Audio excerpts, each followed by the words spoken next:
예, 여러분 자연생태보건기사 필기 2021년 두 번째 시험 4과목 경관생태학 풀이 해설하겠습니다. 61번 다음 중 경관생태학 발달에 최초의 공헌을 한 학문 분야는 그랬습니다. 경관생태학 트롤이라는 독일의 지리학자 칼 트롤, 지리학자였죠. 지리학자가 개념을 저 비행기 위에서 봤었을 적에 여기는 전체는 농경지고 여기는 숲이고 여기는 길이고 여기는 하천이고 이런 거를 생각해 봤을 적에 요거를 하나의 경관으로 본 것이죠. 경관으로 경관은 경치를 생각하시면 됩니다. 지리학의 관점에서 봤다. 생태학을.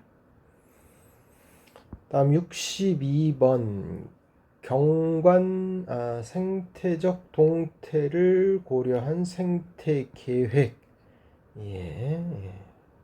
생태가 어떻게 다이나믹하게 변화를 해가는 그 상태를 고려하는지 그것을 유념한 생태 계획, 적응적 계획 구석에서 난 문제 같습니다.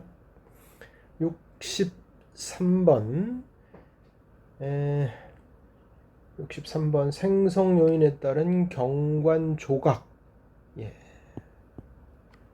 아까 여기 봤을 적에 요것이 조각이죠. 패치, 숲 패치.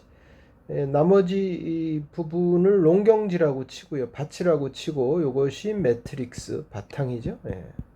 바탕 매트릭스. 가장 넓은 부분. 그 다음에 길과 하천은 통로 코리더. 이렇게 되는 것이죠. 그래서 이 조각을 설명하는 것인데 조각을 이렇게 다섯 개로 잔류 조각, 재생 조각, 도입 조각, 환경 조각, 교란 조각 외우실 적에 잔재 교환도라고 외울 수도 있습니다.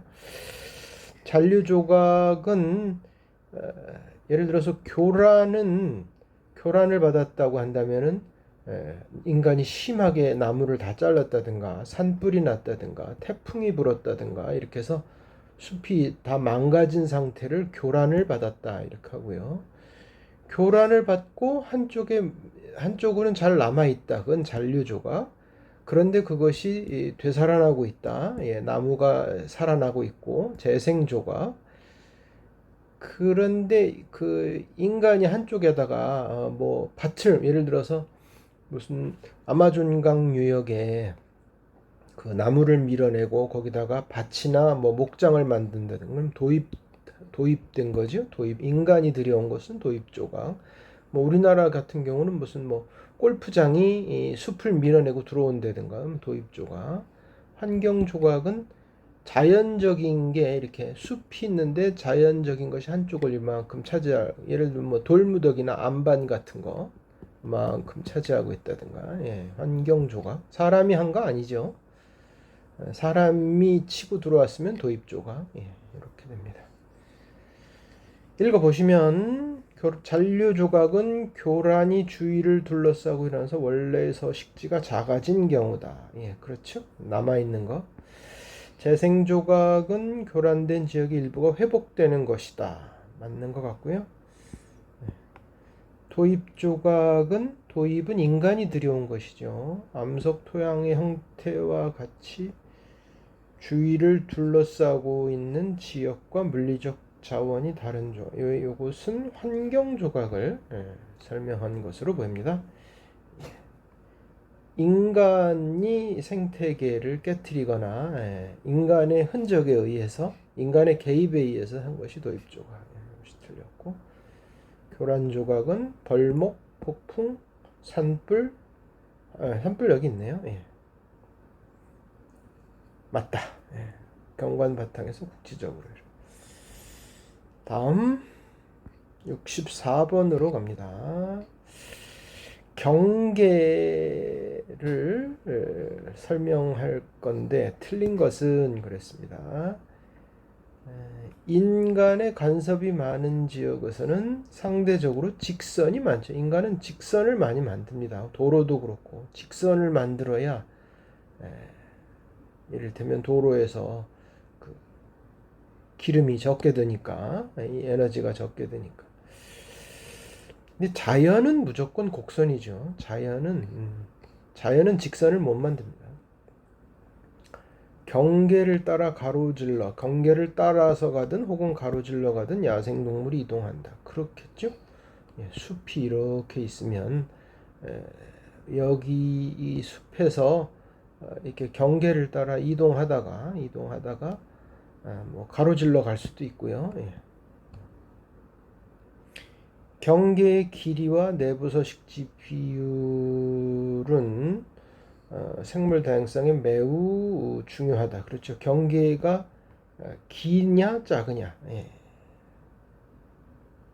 요거 가장자리 효과, 주연부 효과라는 얘기. 이거 이제 주변하고 거의 같은 말이죠. 주변할 때 주자에다가 인연할 때 연자. 가장자리 효과는 그 가장자리에서 일반적으로 생물 다양성이 높게 나타나기도 하지만 이를테면 가장자리를 싫어하는 것들은 반대로 낮아질 수도 있다. 뭐 이런 것이죠. 경계부를 주변부를 좋아하는 종도 있고 싫어하는 종도 있고 그렇습니다.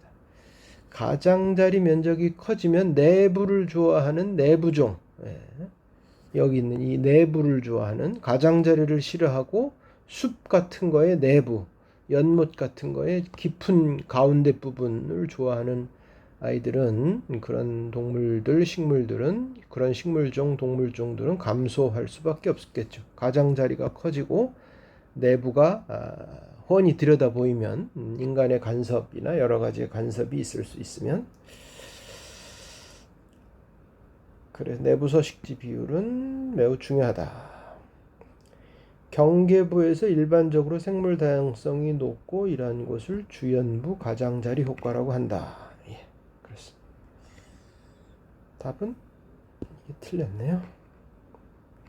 65번 산림 생태계에서 생태 천이로 나타나는 산림군집의 기능적 변화, 구조적 변화에 대한 설명. 틀린 것.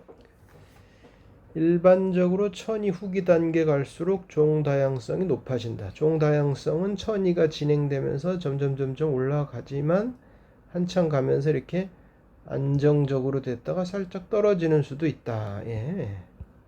다양성, 종 다양성, 천이의 시간이죠. 이것은 X축은 천이의 시간, 혹은 천이.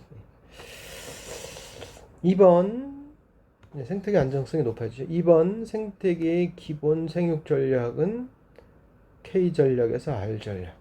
여기 저건 천이 초기에는 처음에는 R 전략으로 나오죠. 그런 동물 식물들이 많죠.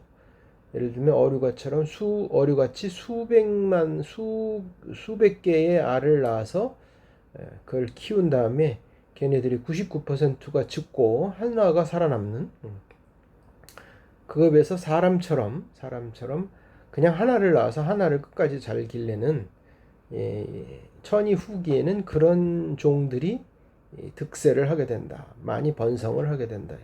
바뀌었죠. 틀렸고, 천이 초기에는 생체량에 비해서 광합성을 많이 합니다. 식물들이 생체량에 비해서 광합성량, 이 분자가 많아지니까 비율이 높아지죠. 호흡은 덩치가 적으니까 호흡은 적게 하고 이제 막 자라나기 위해서는 광합성량을 늘려야죠.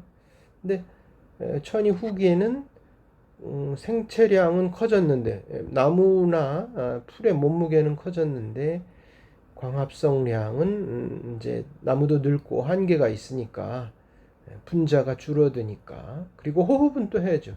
이 덩치를 유지하기 위해서는 식물도 호흡을 하니까요.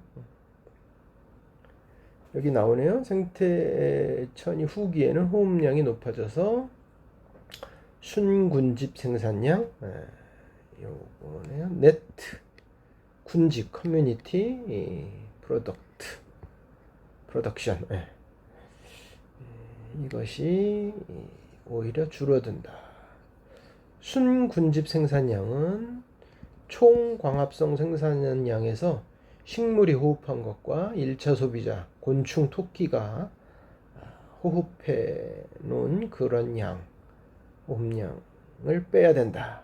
요것도 시험에 점수 수치 계산하는 거 심심치 않게 잘 나옵니다. 순군집 생산량. 다음 66번 사전 환경성 검토. 법률적으로는 환경 영향 평가가 있고 전략 환경 영향 평가가 있는데 그 환경 영향 평가의 사전판이죠. 이전에 하는 거 미리 한번 계획해 보는 거죠. 미리 한번 해보는 거. 오픈 게임이죠. 오픈 게임.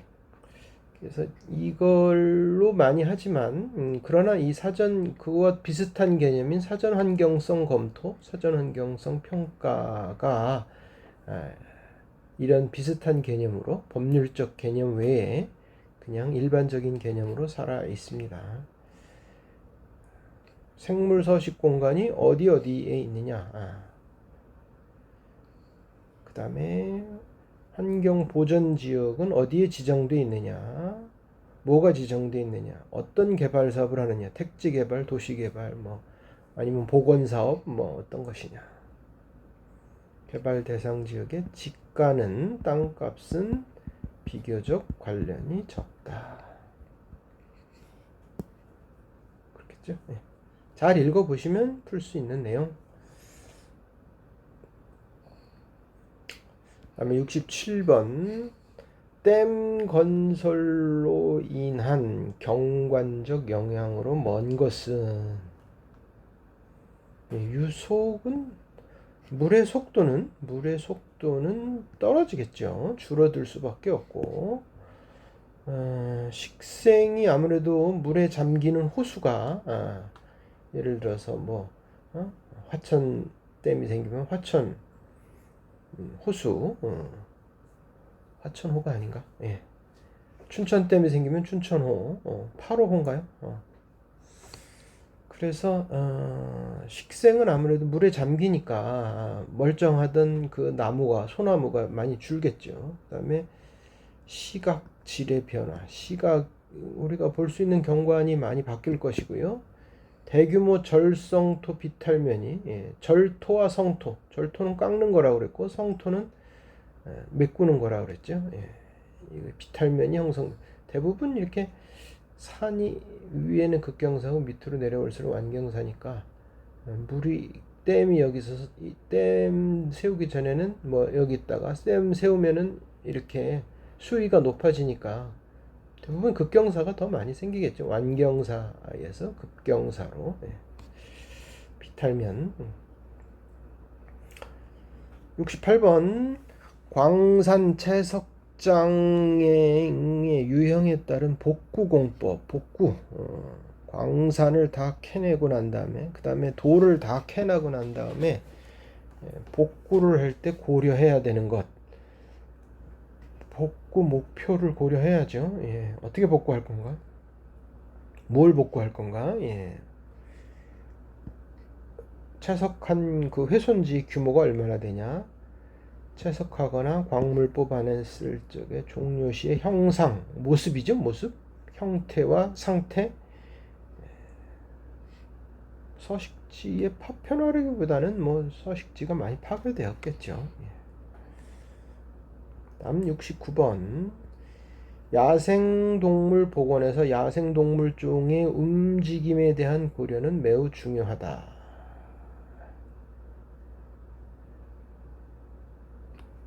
읽어보시면 먹이를 얻기 위해서 하루, 경우에 따라서 늘어날 수도 있고 기간 내에 상당히 한정되고 알려진 공간에서 움직이는 거. 예.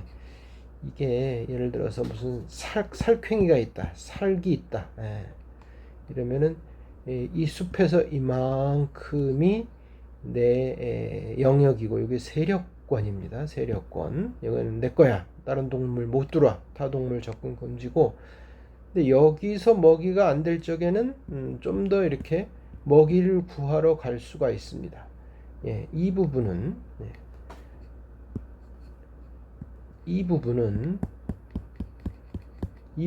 먹이 구하러 외출하는 이 부분은 타동물이 들어올 수도 있죠. 요거는 이제 행동권이죠.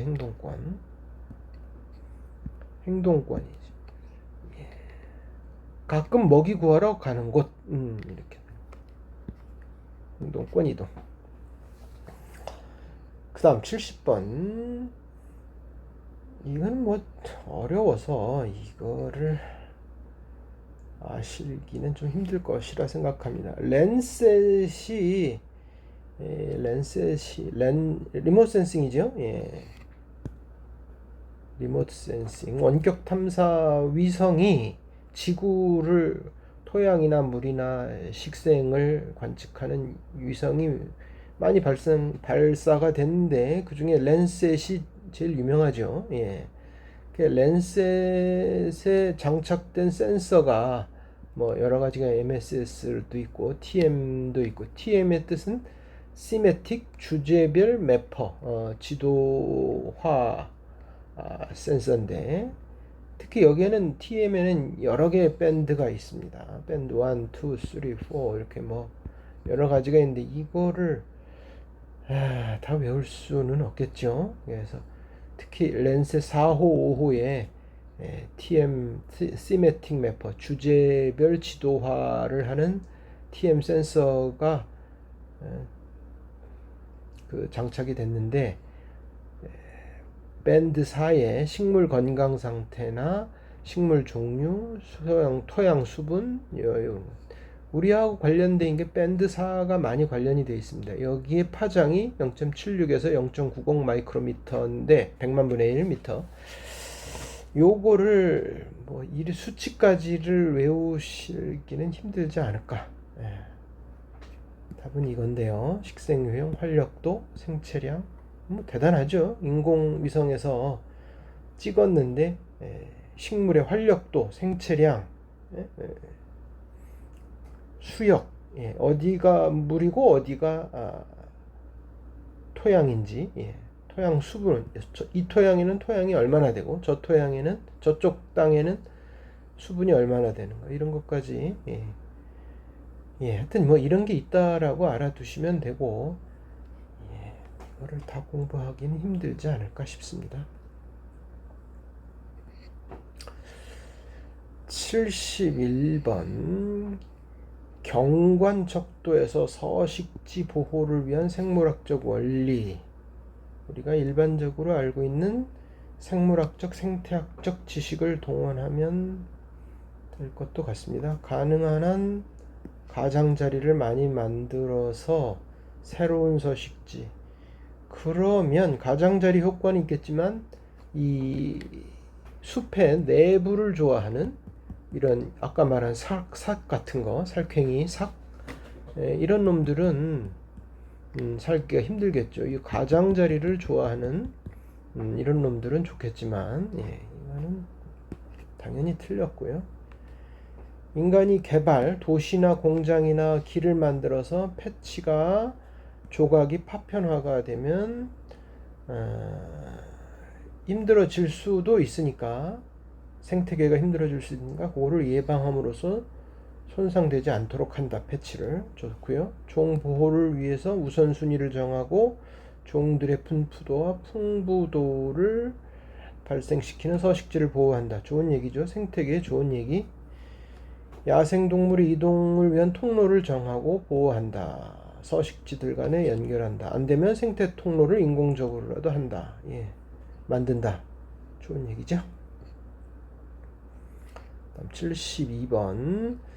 다음 보게 되면서 산림경관의 시공간적, 시간적, 공간적 척도 변이 진행 과정, 예, 뭐 이럴 수도 있다는 건데 이게 뭐 예.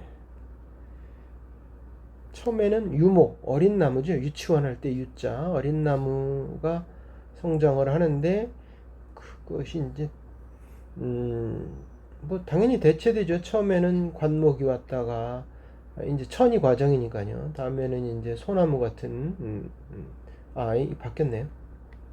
양수가 먼저 왔다가 예. 그 다음에 단풍나무, 뭐 참나무, 단풍나무 이런 순서로 왔다가 뭐 예. 종은 당연히 수목은 대체되지요.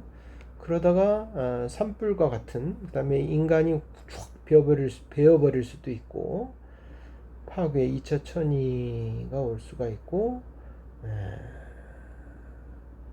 그래서 기후변화나 이런 교란으로 인해서 종이 이동할 수도 있고 결국은 소멸한다. 소멸 과정을 거칠 수도 있다.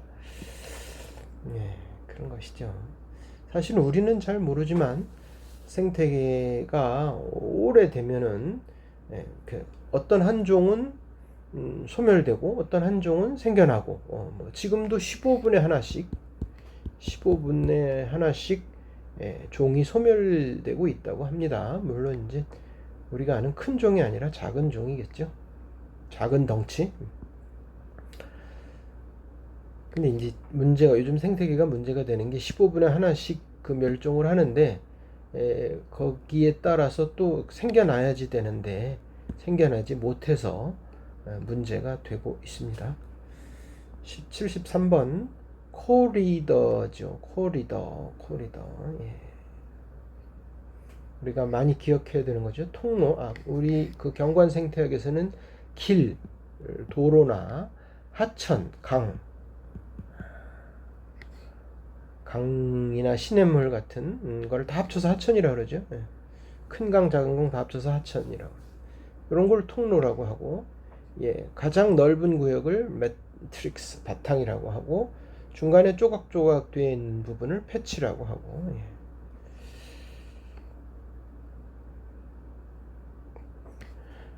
서식처로서의 기능도 하죠. 특히 이 하천. 하천은 서식처로서의 기능이 우수하죠. 주연보존과 일반종이 우수하다. 그 다음에 2번 코리더를 통한 야생동물의 이동은 유전자 이동을 도와서 하천을 통해서 야생동물이 많이 이동을 하죠. 물고기도 그렇고 개체군의 근친교배와 유전적 침체를 막아준다. 이동할 수 있는 통로가 돼줍니다.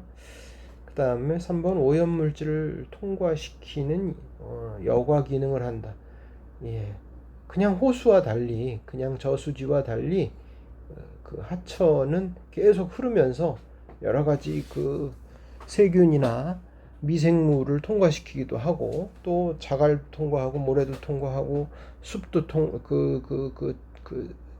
정수식물, 수생식물을 통과하기도 하고 그러면서 오염물질을 여과하는 기능을 갖고 있고요.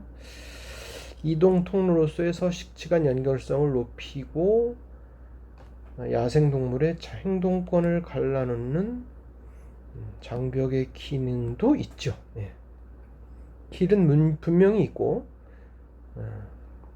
하천도 이렇게 그 강을 싫어하는 이쪽 산에서 저쪽 산으로 이쪽 숲에서 저쪽 숲으로 가고 싶어하는 이런 그 육상 동물들은 분명히 이 강이 장벽의 기능, 장벽으로서 작용을 하겠죠. 틀린 것은 4번. 여기 있습니다. 장벽. 통로의 주요 기능은 서식처로서, 도관으로서, 여과대로서, 공급원으로서, 수용처로서, 장벽으로서의 기능도 한다. 그렇습니다. 통로의 주요 기능 6가지도 알아두시는 게 좋겠습니다. 다음 74번 생태축, 생태축, 예. 보통 이제 산맥이나 뭐 이런 거 연결된 거, 혹은 뭐 하천 같은 것도 생태축의 구실을 할 수 있죠. 네 가지 핵심 요소는 핵심 지역, 완충 지역, 예. 커다란 산이나 산맥이 이렇게 있고요. 예. 그 주변을 둘러싼 완충 지역, 핵심 완충 지역이 있고, 또 이렇게 조금 작은 이런 패치 숲 패치가 숲 조각이 있을 수가 있고, 이거를 연결하는 생태 통로나 아니면 작은 숲들이 이렇게 연결되는 징검다리, 녹지가 있으면 이것도 다 생태축으로 연결이 된다. 축은 이제 연계가 핵심이죠.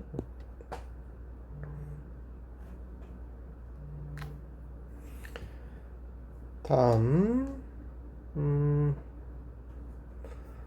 75번 파편화가 되지 않았으며 토착 식생으로 이루어진 큰 조각의 특성, 조각 큰 패치의 특성인데 파편화가 되지 않았던 얘기는 오히려 파편화의 반대가 되었던 얘기인가요? 예. 예를 들어서 도로가 이렇게 커다란 숲이 있을 때 한가운데 이렇게 도로가 나면 파편화가 된 거죠. 두 개의 조각으로, 한 개의 패치가 두 개의 조각으로, 두 개의 패치로 파편화가 이루어졌는데, 그런데 길이 나면, 도로가 건설하면 여기 내부에 살던 것들이 이렇게 패치가 작아지니까 내부 종은 줄어들 수 있고 가장자리 종이 커지는데, 예를 들어서 얘네들을 이 가운데 숲을 없앨 수만 있다면 다시 커질 수 있다면 내부 종은 늘어날 수 있겠고, 예, 가장자리 종은 오히려 반대로 줄어들겠죠. 그래서 내부종과 행동권이 작은 생물종에게만 서식처를 제공한다. 내부종에게만 서식처를 제공한다. 이거 자체가, 이거를 없애고 이게 그 문제가 복원되면서 제대로 전달이 됐는지 그게 좀 의문이 되고요. 토착 식생으로 이루어진 큰 조각의 특성이라고 그냥 여기를 없다고 본다면 내부종에게만 서식처를 제공, 그렇지는 않죠. 예. 행동권이 작은 내부종에게만 서식처를 제공한다, 그렇지는 않습니다. 내부종이 유리하겠죠. 커지면 큰 조각이라면 내부종이 유리하긴 한데 걔네한테만 서식처를 제공하는 건 아니죠. 많은 생물의 번식처가 되어 주변에 생물종을 공급한다. 그렇죠. 큰 조각은 그렇죠. 큰 조각은 낮은 차수의 하천들의 연결성을, 낮은 차수는 저 산골짜기에 있는 작은 시냇물이 낮은 1차 하천입니다. 1차 하천. 걔네들이 아까 이렇게 길이 있다가 이 길이 없어지면은 그런 하천들이 다시 연결될 수도 있는 그런 과정이 될 수도 있죠. 그 다음에 대수충, 땅 속에 이렇게 이제 그 지하수가 이렇게 흐르거나 보관될 수 있는 이런 거를 대수층이라고 합니다. 이게 대가 벨트죠, 벨트. 호수의 수량과 수질. 다시 말해서 그 숲이 커지고 나무가 잘 자라고 하면은 그 숲에서 스펀지처럼 강수를 잘 보관했다가 조금씩 흘려주기 때문에 그 지하 수위 조절하는 기능을 큰 조각은 큰 숲은 가질 수도 있다. 이런 얘기로 해석이 됩니다. 뭐 이게 좀 확실하게 문제가 전달이 되지 않은 것 같기도 한데 그런 식으로 해석이 됩니다. 지금 이것은 땅속 한참 밑에 있는 그 지하수층, 지하수 흐름을 얘기합니다. 지하수가 뭐 맨 밑에서부터 다 차곡차곡 쌓여 있는 게 아니라 이 밑에는 또 물이 안 흐르는, 물이 스며들 수 없는 이런 불투수층도 있거든요. 불투수층. 그 땅속이 모두 물이 통하는 것이 아닙니다. 물이 투수되는 게 아니고. 76번. 아래 설명에서 해당하는 해양식물 군락은 해수, 바닷속에서 수중 생활을 하고 꽃이 피고 수정이 일어나는 해양식물, 현화식물, 꽃이 핀다는 얘기죠. 속시식물을 얘기합니다. 속시식물, 거시식물. 다음에 부착생물들한테 착생 기반을 제공하며 어류가 알을 낳을 수 있도록 하고 작은 물고기 이걸 뭐 웬만한 이렇게 물속 생물들은 이렇게 자라니까. 여기가 바다 밑에 여기가 땅이고요. 갈 때는 수생식물 중에서 이렇게 여기 뿌리를 내리지만 윗부분이 훨씬 많은 것이죠. 윗부분이 그 수면 위에 올라와 있는 부분이 훨씬 많고, 얘가 그 해초고요. 이렇게 자라는 해초, 거머리를 닮아서. 그다음에 해조류는 우리가 말하는 긴 미역을 모두 다 통칭하는, 너무 범위가 넓은, 이거는 이제 뭐라 그럴까요? 식물학적인 용어라기보다는 일반 생활에서 해당하는 용어죠. 이건 좀 그렇고, 상식적으로 좀 우리 자연생태보건기사에서 알아두셔야 될 것은 칠면초입니다. 칠면초하고 퉁퉁마디는 갯벌 갯벌에서 잘 자라는 대표적인 갯벌 식생입니다. 칠면조처럼 붉다고 해서 칠면초. 함초 소금도 있는데 퉁퉁마디라고 쇠뜨기, 지상식물에서는 쇠뜨기 비슷하게 생긴 이렇게 마디 이렇게 마디가 수십 개가 이렇게 연결이 된 풀 같은 것이 있습니다. 퉁퉁 부었다고, 마디가 부었다고 퉁퉁마디인가? 어쨌든 갯벌의 풀들인데요. 가장 대표적인 게 칠면초, 퉁퉁마디.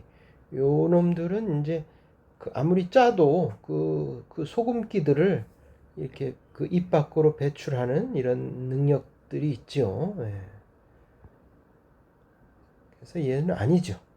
얘는 갯벌에서 사니까 대부분을 이제 물 바깥에서 삽니다.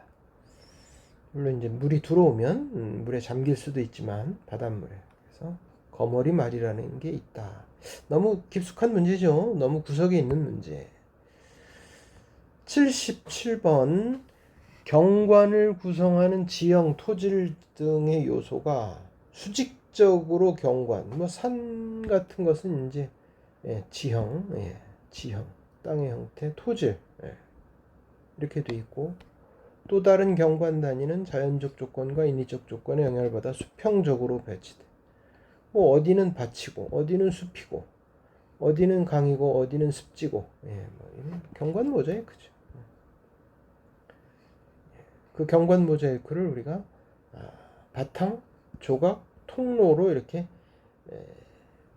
해석을 해서 요거는 패치다, 요거는 통로다, 요거는 매트릭스다, 이렇게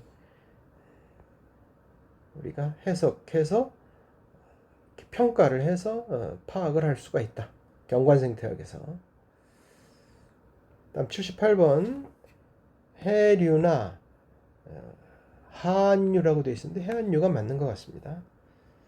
우리가요 이렇게 이게 해안선이 있고 여기가 바다면은 강이 이렇게 있습니다. 강물이 이렇게 흘러와서 여기를 하구라고 그러죠. 예, 여기를 하구라고 그러는데 모래나 여러 가지 진흙, 모래나 흙들을 이런 데다 이렇게 하면은 그 바닷물도 흐름이 있어서 이거 해안류 같은 것들이 있어서 흐르는데 그렇게 운반된 모래를 파도죠. 파도나 타골풍, 늘 부는 바람, 에서 요 해안에 이렇게 모래 언덕을 쌓아 놓는데 구릉이 이제 언덕이죠. 낮은 구릉. 예. 그래봤자 뭐 한 50cm, 1m는 잘 안 됩니다. 우리나라에서. 해안 사구입니다. 예. 모래사자 언덕구자를 써서 해수욕장에 있는 모래사장은 사빈이라고 부르고요. 사빈. 그 뒤쪽으로 이제 그 사구가 있습니다. 1차 사구도 있고 2차 사구도 있고. 예. 뻘은 이제 간척지에 있는 진흙이고요. 고운 흙. 예. 파식대라고 하는 건 암석해안을 말합니다. 암석해안이 약간 그 너럭바위처럼 넓게 펼쳐진 데를 파식대라고 합니다. 파랑이 침식한 그런 너럭바위다. 그래서 파식대라고 합니다. 파도가 침식한 지형이죠. 다음에 79번 징검다리 혹은 디딤돌 비오톱. 징검다리 비오톱. 생물 서식 공간이 단절되어 분리된 공간에서 고리파의 영향을 저지. 그렇겠죠? 큰 숲이 있고 작은 비오톱이 있으면 작은 숲 패치가 있으면 여기를 이렇게 디딤돌이라고 했죠. 이렇게 조그마한 그 비오톱이 연결이 되어 있으면 고립화를 덜 시킬 수 있겠죠. 지역의 고유한 개체군이 장기간에 걸쳐 생존하기에 뭐 이런 징검다리가 충분하지는 않겠죠. 이런 커다란 숲, 이런 정도는 잘못됐다.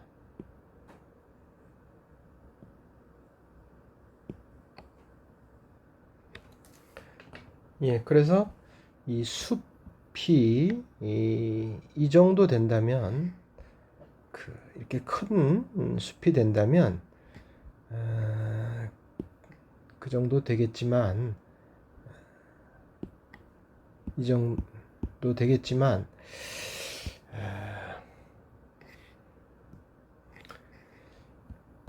이 정도 큰 숲이 있으면 충분한 생존 공간이 될 수 있지만 요 정도 가지고는 조금 부족할 수도 있겠다. 부족했다고 이렇게 보는 것이죠.